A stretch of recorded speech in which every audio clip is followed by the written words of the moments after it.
반갑습니다. 계열 중앙교회 이충일 목사님과 또 여러 장로님들, 이번에 이렇게 아시아 게이트웨이 선교사 훈련원 사역을 하는 중에 초청해 주셔서 주일날 같이 예배를 드리고 또 하나님께 영광을 돌릴 수 있게 된 것을 감사함을 드립니다. 말씀하신 대로 제가 지금 한국 OMF 소속으로서 1994년도부터 지금까지 사역을 하고 있습니다. 그동안은 필리핀의 민다나오 섬이라고 하는 곳에서 다바오시에 있는 그 코이누니아 테오리컬 세미나리라고 그 신학대학원에서 제가 지금까지 사역을 하다가 하나님께서 이번에 제 사역지를 말레이시아로 옮겨주시고 특별히 아시아 게이트웨이라고 하는 그 선교사 훈련원 사역에 같이 일하게 되었습니다. 제가 지금 사역하고 있는 곳은 아시아에 있는 모든 말레이시아 사람을 포함한 그 사람들을 훈련시키는 그러한 그 곳입니다. 그래서 오늘 이제 잠깐 소개를 드리겠습니다만, 아시아에 있는 많은 사람들이 특별히 이제 선교사로서 앞으로 나아오고자 하는 사람들 또는 그런 선교사들을 훈련시키고자 하는 사람들을 저희들이 훈련시켜서 그들로 하여금 그 사역을 잘 할 수 있도록 돕는 그런 사역을 제가 하고 있습니다. 저와 지금 같이 사역하고 있는 분 가운데 막 림이라고 하는 그 말레이시아 중국인 목사님이 계십니다. 잠깐 소개해드리겠습니다. 막 림, mind to stand up. 예.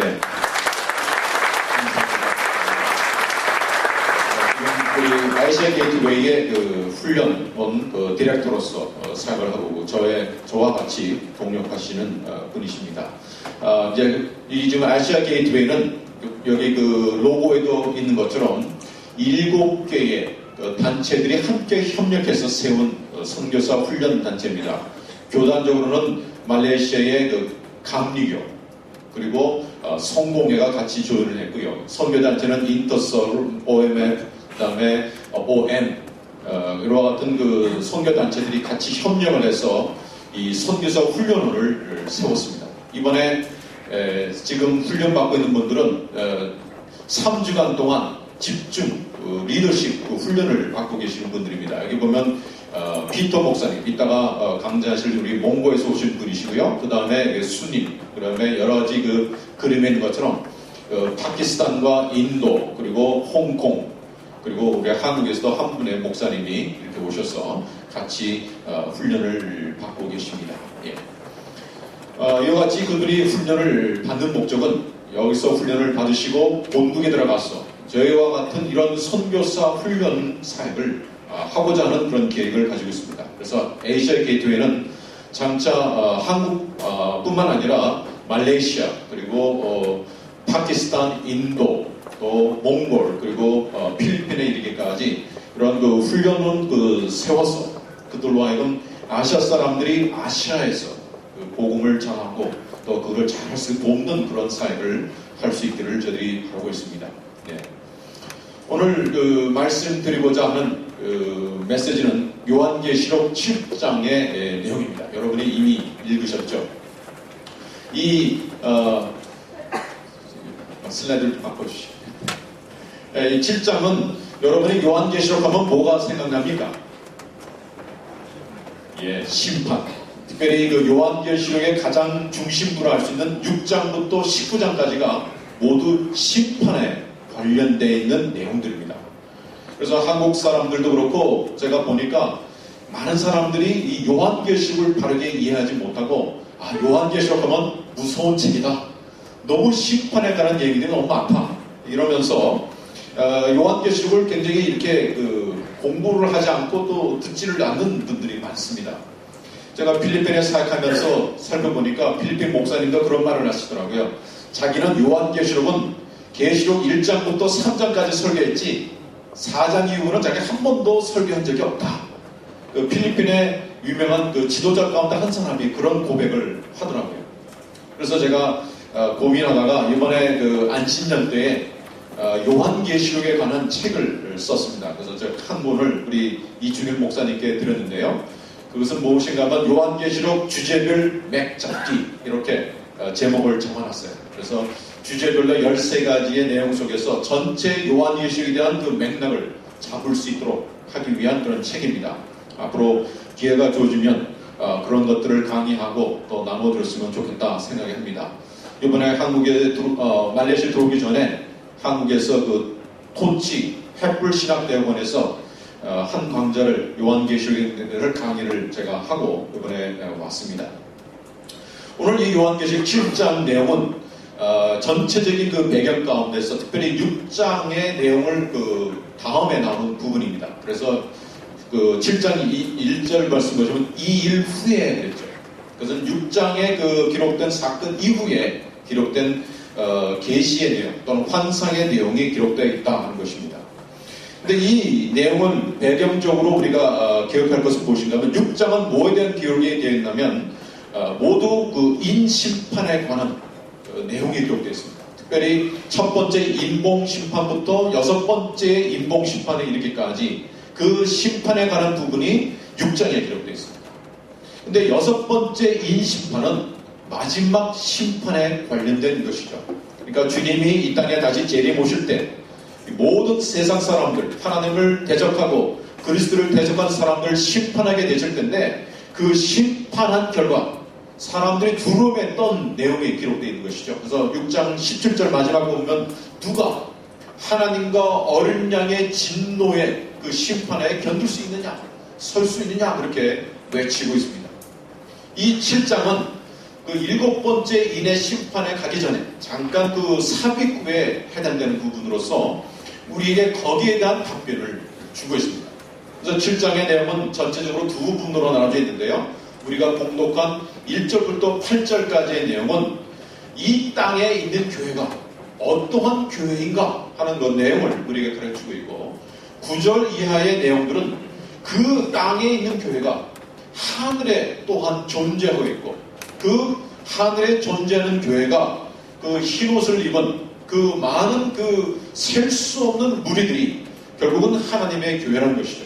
그래서 요한계시록 7장에서는 하나님의 교회를 두 가지의 모습으로 우리에게 제시해주고 있습니다. 하나는 1절부터 8절까지는 지상교회의 모습, 그러한 교회의 모습을 우리에게 보여주고 있고 9절부터 마지막까지는 천상적 교회의 모습, 이것이 우리의 모습이라는 것입니다.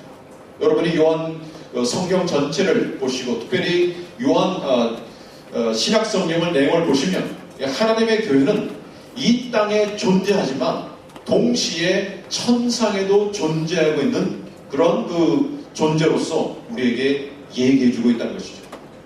그것이 요한계시록 7장에서 이렇게 아름답게 지상적 교회의 모습과 또 천상적 교회의 모습을 두 부분으로 나눠서 얘기해주고 있습니다. 결국은 이게 모두가 동일한 교회인데 그러나 다른 관점에서 기록되어 있다는 것입니다. 자, 그런 내용을 속에서 우리는 교회가 어떤 존재인가? 특별히 1절부터 8절까지에서 강조된 것은 뭔가 하면 교회는 선교적 교회라는 것입니다. 교회는 반드시 선교하는 교회로서 이 땅에 존재해야 될 이유가 있다는 것이죠. 그것이 주님께서 이 땅에 교회를 세우신 목적이라 하는 것입니다. 그렇기 때문에 이 모든 내용, 배경을 우리가 잘 이해할 필요가 있는 것이죠. 1절에 보면 내 천사가 땅 내 모퉁이에 서 있는 것을 사도 요한이 보았습니다. 요한계시록에서 숫자 4은 무엇과 연관되냐면 온 세상, 이 코스모스와 연관되어 있을 때 사는 것이죠. 그래서 내 모퉁이, 내 바람 이런 모든 것들은 다 온 세상적인 그런 그 모습을 묘사할 때에 표현되는 단어인 것입니다. 그런데 여기 내 천사가 땅 내 모퉁이에 서 있다 하는 것은 이 천사들이 굉장히 그 강력한 그런 그 권세와 주권을 지니고 있는 존재라는 것을 우리가 깨닫게 됩니다. 특별히 그들이 뭘 붙들고 있냐면 내 바람을 붙들고 있어요. 땅의 사방에 바람을 붙들고 있는데 이 바람은 뭘 의미하는가 하면 하나님께서 이 땅에 가져올 그 심판을 얘기하고 있는 것이죠. 그래서 스가랴서의 그 내용을 배경으로 하는데 특별히 그 첫 내 인심판, 네 그 종류의 그 말들의 모습, 말들이 나타나면서 거기에 심판이 지금 주어지게 되죠. 그것이 이 땅의 내 바람이라 우리가 해석을 하게 됩니다. 근데 그 내 바람을 이 내 천사가 붙들고 있어요. 그러면서 또 한 천사가 내려와서 뭐라고 얘기합니까? 아직 그 심판을 행하지 말라.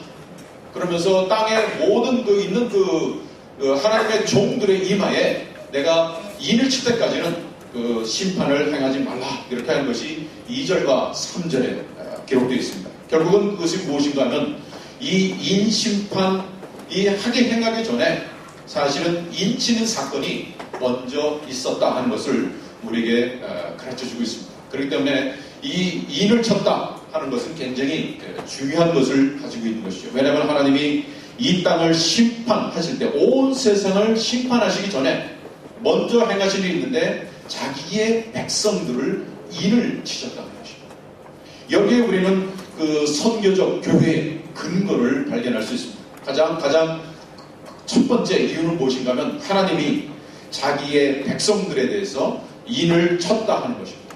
그 내용 속에서 보면 이 하나님의 이 인침을 받은 사람들이 누굽니까?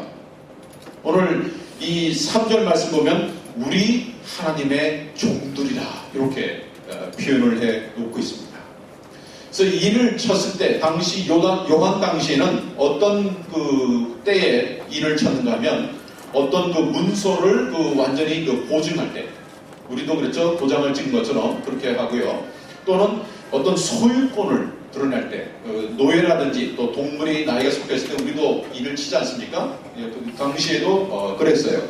또한 이제 그 인을 쳤다는 것은 소유권과 동시에 이것이 내 것이기 때문에 내가 보호하겠다는 그 주인의 그런 그 모습을 또한 여기서 발견할 수 있는 것입니다. 근데 여기서 우리가 주목해야 될 것은 무엇인가 하면 인침을 받은 사람들은 누구인가 하는 것입니다. 오늘 3절에 보면 하나님의 종들이라 그렇게 표현을 하고 있습니다. 근데 우리가 가지고 있는 오해가 무엇인가 하면 하나님의 종들이라 하면 누구를 많이 생각합니까? 목사님들이나 또는 전도사님이나 또는 선교사님들 그런 사람들이 하나님의 종들이라 그렇게 생각을 하죠. 그래서 여러분들이 그런 분들을 모셔다가 우리가 기도도 하고 기도도 받고 또 그렇게 하지 않습니까? 그런데 사실은 신학적 내용 속에서 찾아보면 하나님의 종들은 그 특별한 그러한 그 하나님의 그 사역을 하는 사람뿐만 아니라 모든 하나님의 백성이 다 하나님의 종들이라 하는 것입니다. 그 종이 됐다는 것은 결국은 내가 나에 대한 소유를 가지고 있지 못하고 주인이 가지고 있다는 것이죠. 내 시간, 내 재능, 내 모든 것이 하나님께 속해 있고 또 하나님께서 원하신 대로 살아가야 할 책임이 우리에게 있다 하는 것을 우리에게 가르쳐주고 있습니다. 그런 것은 어디에 기록되어 있는가? 요한계시록 1장 1절에 보면은 잘 드러내고 있습니다. 여러분이 보면 1장 1절에 보면 이것은 뭐라 되어 있습니까? 하나 더요. 여기 보면 예수 그리스도의 계시라. 이는 하나님이 그에게 주사 반드시 속히 일어날 일들을 그 종들에게 보이시려고 그의 천사를 구정 요한에게 보내어 알게 하신 것이라 그랬습니다. 이게 계시록 1장 1절에 어떤 전체 요한계시록 서론적인 부분인데요. 여기 그 편지를 받는 사람들을 뭐로 표현했습니까? 그 종들에게 그랬습니다. 사도 요한도 종이지만 그러나 그 편지를 받은 7 서아시의 교회들도 하나님의 종들로서 표현해두고 있습니다. 그러니까 하나님의 백성 모두가 사실은 하나님의 종들이라는 것입니다. 기억하실 필요가 있는 것이죠. 여러분이 나를 볼 때, 스스로 볼 때 나는 어떤 존재인가? 나는 하나님의 종이다 하는 것을 우리가 잊어서는 안 된다는 것이죠. 왜? 하나님이 우리를 자기의 백성으로 인을 쳤기 때문에 그렇다는 것입니다. 그런데 여기서 주목할 것은 뭔가 하면 인을 쳤다 한다는 단어가 여러 번 나오는데요. 3번 나오는데 그 모든 단어가 모두 완료형으로 되어 있다는 것입니다. 그러니까 이 원문에서 완료가 됐다는 무엇입니까? 한 번 쳤으면 그걸로 끝났다는 겁니다. 다시 쳤는데 그 인친 것을 없애버리거나 또는 무시하는 일이 결코 없다는 얘기입니다. 결국 이것이 우리에게 가르쳐준 건 무엇입니까? 우리의 구원. 우리가 하나님의 예수 그리스도를 믿을 때에 주신 그 구원은 영원한 하나님의 구원이고 변개될 수 없다는 것을 우리에게 가르쳐주고 있습니다. 두 번째로 우리가 선교적 교회의 그 모습을 우리가 가져야 될 이유는 무엇입니까? 그것은 또 하나님께서 우리를 보호하시는 그러한 존재이기 때문에 그렇다는 것입니다. 여기 인침을 받은 14만 4천 명은 누구를 뜻합니까?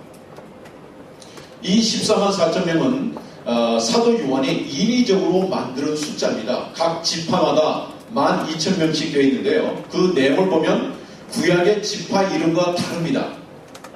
뭐가 다른 줄 아세요? 첫째는 유다 지파가 먼저 나옵니다.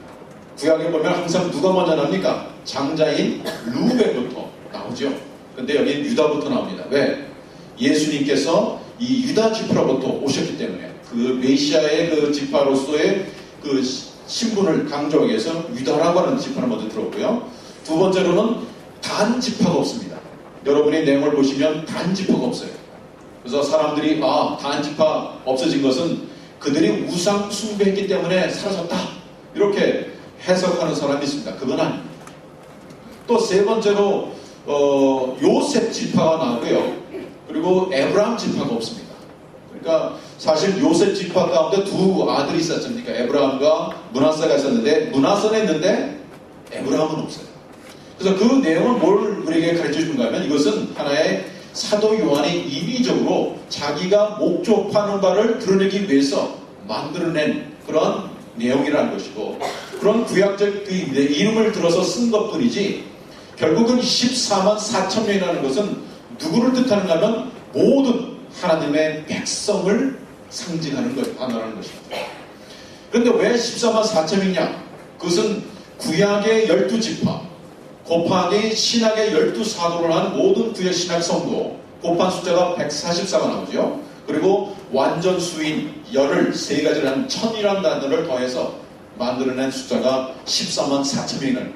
그러니까 그 얘기는 구약의 모든 성도들과 또 신학의 모든 성도를 포함한 그 하나님의 백성들을 뭘로 표현하냐면 14만 4천이라는 숫자를 통해서 드러내고 있다는 것입니다.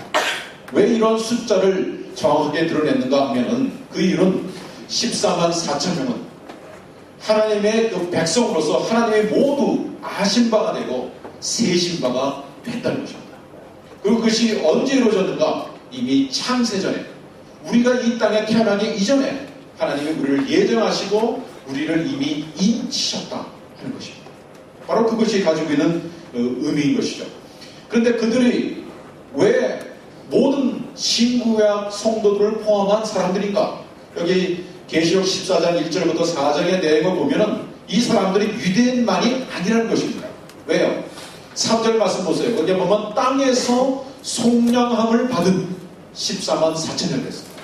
그리고 4절에서도 사람 가운데서 속량을 받았다 그랬습니다. 그리고 처음 입은 열매라 이렇게 기록을 놓고 있는데 결국은 그 얘기는 무엇인가면 이들이 유대인이라 비록 그 구약적 그 지파의 이름을 들어서 썼지만 실질적으로는 하나님의 백성들을 모두 포함한 사람들이라 하는 것을 우리에게 가르쳐주고 있는 것이죠. 그렇기 때문에 우리 각 사람이 어디에 속해져 있습니까? 14만 4천 명 가운데 하나인 것이죠. 이것은 하나의 상징적인 숫자고 우리 모두가 거기에 포함됐는데 왜 숫자를 들어 섰는가? 하나님의 관점에서는 하나님은 자기의 백성이 누구인지를 알고 계시고 예정하시고 그리고 그들을 선택하고 또 그들에게 이 구원이라는 선물을 하나님이 확실하게 주시기 때문에 이렇게 숫자를 통해서 우리에게 드러내주고 있다는 것입니다. 예. 그 다음에 그런데 한 가지 흥미로운 것은 요한계시록 13장에 보면 사탄이 어떤 일을 합니까? 하나님이 하는 일에 대해서 바로 모방하는 일을 합니다. 그래서 제가 여기 그 영어로 썼습니다만 사탄 a copycat.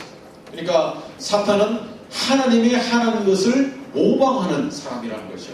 모방하는 일을 하는 존재라는 것입니다. 왜냐하면 하나님이 자기의 백성들을 인치한 것처럼 사탄은 무슨 일을 하면 짐승의 표를 자기 백성들에게 주고 있다는 겁니다. 그것이 창세전부터 지금까지 지금 현재 이루어지고 있는 일이라는 것이죠. 그러니까 14만 이 666이라는 숫자가 사람들이 자꾸 오해하는 것은 컴퓨터라이즈된 어떤 바코드 시스템으로 그렇게 해석을 하고 앞으로 이제 그 칩 우리 이마에 놓게 될 것이고 뭐 오른손에 놓아서 이거 받으면 안 된다. 이미 그런 일이 지금 미국에서 벌어지고 있다. 이렇게 가르치면서 성도들은 그런 것을 받으면 안 된다. 이렇게 가르치는 분들이 계십니다. 근데 그것은 사실은 비성경적인 그 해석입니다. 왜 그렇습니까? 사도 요한이 편지를 쓸 때에 그 편지를 받은 사람이 어떻게 이해했는가 하는 것입니다. 그들이 그렇게 생각했을까요? 아니죠. 그리고 왜 숫자 666이라는 숫자를 썼는가? 그것은 뭔가 하면 7이라는 숫자가 요한계시록에서는 유대적인 관점에서 완전수입니다. 그런데 6이라는 숫자는 뭡니까? 7에 가깝지만 그러나 7에 이르지 못한 불완전수를 얘기한 것이죠. 그래서 세 번이나 반복해서 나온 것은 666이라는 숫자는 결국 뭔가 하면 사탄이 어떠하든지 하나님같이 되려고 하지만 그러나 하나님같이 되지 못한 존재가 바로 사탄이라는 것을 강조하기 위해서 사도 요한이 666이라는 것을 숫자를 통해서 보여주고 있는 것이죠. 이 모든 하나님의 인이든지 또는 짐승의 표는 영적인 것입니다. 보이지 않는 우리가 받은 표예요. 그래서 이 세상에는 오직 두 부류의 사람만이 있습니다. 한 사람은 뭡니까? 하나님의 백성으로서, 또 창세기 3장 15절에 얘기하는 여자의 후손으로서 그 하나님의 택한 백성들이 있고, 또 하나는 그 뱀의 후손, 그리고 짐승의 표를 받은 사람들, 이 두 부류만이 이 세상에 존재하고 있다는 것입니다. 그렇기 때문에 우리가 인침을 받았다는 것은 얼마나 엄청난 축복인 줄 모릅니다. 그것은 내가 하나님의 백성이 됐다는 것을 하나님이 인정하는 것이요, 두 번째로는 하나님께서 우리를 보호하고 계신다 하는 것을 여기서 강조하고 있는 것입니다. 인심판을 하기 전에 그 하나님께서는 각 백성들, 자기의 백성들을 인을 치셨어요. 그 무에게가 오면 우리를 보호하시겠다는 하나님의 목적이 여기에 드러나고 있다 하는 것입니다. 이 인침에 대한 구약의 배경이 에스겔서 9장 3절부터 6절에 기록되어 있습니다. 거기에 보면은 이 모든 내용들이 기록됐는데 다 읽을 필요는 없겠고요. 쭉 한번 지나가시죠. 그 에스겔이 그 당시에 모든 하나님 백성들이 정말 하나님을 떠나서 우상 숭배할 때 거기서 성전에서 울면서 하나님 앞에 기도하는 사람들에게 뭐라는 표를 다 치셨어요. 그리고 심판하면서 그 표를 받은 사람들은 제외하시고 그 이스라엘 백성들을 심판하실 내용을 이 에스겔서 9장 3절부터 6절까지 내용에 기록되어 있는 것입니다. 결국은 이 인쳤다 하는 것은 하나님이 자기의 백성들을 보호하신다 하는 것을 우리에게 가르쳐주고 있습니다. 비록 이 세상에서 각종 재난이 일어나고 그다음에 기근과 또 각종 그 많은 그 심판들이 이루어지지만 그 심판 속에서 하나님은 자기의 백성들을 보호하시고 함께해 주신다는 귀중한 내용을 인친 사건 속에서 우리가 발견하게 됩니다. 그 다음에 세 번째로 이 인친 것으로 끝나지 않았어요. 무슨 일이 있습니까? 그 각 인침을 받은 사람들을 계수하는 것이 나오죠. 12,000명씩 이렇게 얘기하고 있습니다만 결국은 14만 4천이라는 사람을 숫자를 계산을 했습니다. 이 계수했다는 것은 굉장히 중요한 의미를 담고 있는데요. 저는 구약에서 민수기를 배경을 통해서 우리가 그 의미를 알 수 있습니다. 왜냐하면 민수기에 보면 두 번에 걸쳐서 그 앞부분에서 자기 백성들을 계수하고 또 끝에 다시 한번 그 계수를 합니다. 근데 그 계수한 목적이 무엇입니까? 그 누구를 계수했습니까? 그 민수기 내용을 보시면 하나님께서 모세에게 자기 백성을 계수를 할 때 특별히 남자로서 20세 이상 그리고 전쟁에 나갈 수 있는 사람을 계수하도록 했어요. 근데 그 사람들은 뭘 의미하는 겁니까? 그리고 신학적 이 배경의 이 내용 속에서 우리에게 가르치는 건 뭐냐면 하나님의 인친 사람을 계수했다는 것은 하나님의 모든 백성들은 결국은 이 땅에 사는 동안에 하나님의 군대로서 영적 전쟁을 치르는 존재다 하는 것을 우리에게 강조해주고 있습니다. 그렇기 때문에 출애굽기 12장 42절에 내보면 애굽에서 이스라엘 백성이 나올 때 성경은 뭐로 그들을 불렀나 하면은 그들을 하나님의 군대다 이렇게 불렀습니다. 이스라엘 백성들이 애굽에 나왔을 때 그들을 하나님의 군대로 불렀어요. 마찬가지로 신약에 살고 있는 우리 모든 하나님의 성도들은 이 땅에서 하나님의 군대로서 살아가고 있다는 것입니다. 결국은 우리가 이 땅에서 살아갈 때 우리는 어떤 존재인가? 영적 전쟁을 치르는 존재라 하는 것입니다. 이것이 신약 성경의 가르침이고 또 우리들에게 어떠한 사람들인가 하는 것을 우리에게 분명하게 가르쳐주는 것이죠.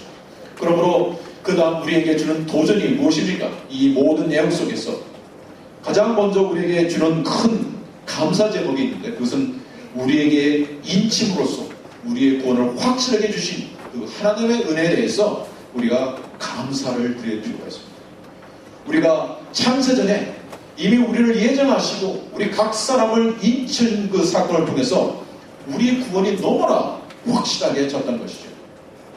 또 한 가지 이 본문이 우리에게 주시는 내용은 무엇인가 하면 하나님의 보호하심입니다.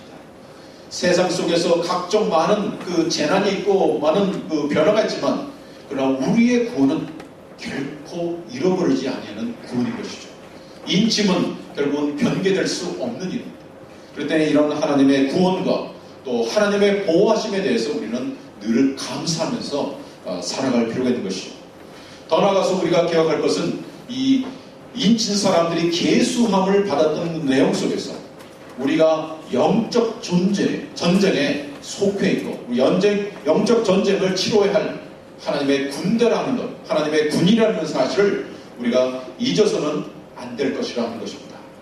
근데 한 가지 우리가 기억할 것은 영적 전쟁을 하면 사람들이 종종 오해를 많이 합니다. 뭔가 하면 귀신 쫓아내고 그 다음에 귀신을 묶고 하는 것만 영적 전쟁으로 생각하는 분이 있어요. 그거는 잘못된 생각입니다. 영적 전쟁은 무엇인가 하면 우리가 이 땅에 살아가는 동안에 하나님의 종들로서 하나님께서 원하시는 것을 이루어가는 삶, 또 하나님의 백성으로서 백성답게 살아가는 그 삶이 사실은 영적 전쟁의 가장 중요한 내용 가운데 하나인 것이죠. 그것은 주님께서 주신 말씀처럼 무엇입니까? 이 땅에 빛과 소금으로서 우리가 살아가는 것. 그것이 영적 전쟁 가운데 중요한 전쟁 가운데 하나인 것이죠. 이것이 되지 않으면 사실은 다른 어떤 것도 우리가 전쟁을 잘 치렀다 할 수 없는 것입니다. 그 다음에 두 번째로 영적 전쟁은 결국은 뭘 의미합니까? 이 땅에 사는 동안에 복음을 열심히 전파하는 것, 이 증인된 삶을 살아가는 것, 이것이 우리가 치러야 할 또 다른 영적 전쟁이라는 것입니다. 하나님께서 이 교회를 이 땅에 두신 목적이 무엇입니까? 그것은 선교적 교회로서 이 땅에 세워주신 것이고 우리를 구원하신 목적은 이 세상에서 사는 동안에 하나님의 그 목적을 이루어가고 또 우리가 빛과 소금의 역할을 담당하면서 선교적 사명을 감당하는 것이 결국은 하나님이 이 땅에 교회를 두신 목적의 가장 중요한 목적이라는 것입니다. 여기 와서 훈련받는 이 모든 분들은 바로 그것을 잘 치르기 위해서 와서 훈련을 받고 계십니다. 하나님은 앞으로 이 KL 중앙교회 모든 성도의 한 분 한 분도 하나님이 주신 이 영적 전쟁의 그 준비를 우리가 잘해서 이 증인된 삶을 이 땅에 살아가면서 하나님께 영광을 돌려드리고 또 많은 사람들을 하나님의 나라로 인도하는 이 귀중한 역할을 잘 감당하는 그러한 교회가 될 수 있기를 바랍니다. 예, 감사합니다.